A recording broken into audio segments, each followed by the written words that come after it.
Today's mortgages from A to Z. I got a special helper. This is little Hattie Zemon, my youngest daughter. She's absolutely adorable, and she wanted to be part of today's conversation. Today's letter of the week is D. D stands for debt to income, right, Hattie?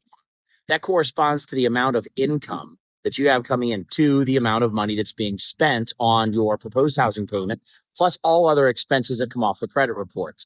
And that debt to income ratio, go on, Hattie, is pretty important because it's how lenders determine the ability of an individual to carry the debt they're looking at. So there's two ratios. There's a housing ratio and what we call a total debt ratio. There's a lot of time that's spent on that total debt ratio.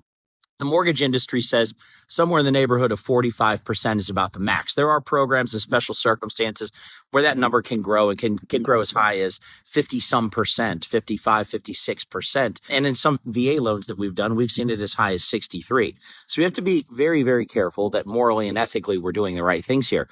But how do you know? So quickly, you take your gross income annually, divide it by 12. You take that amount of money and multiply it by 0.35. The other factor is housing expense.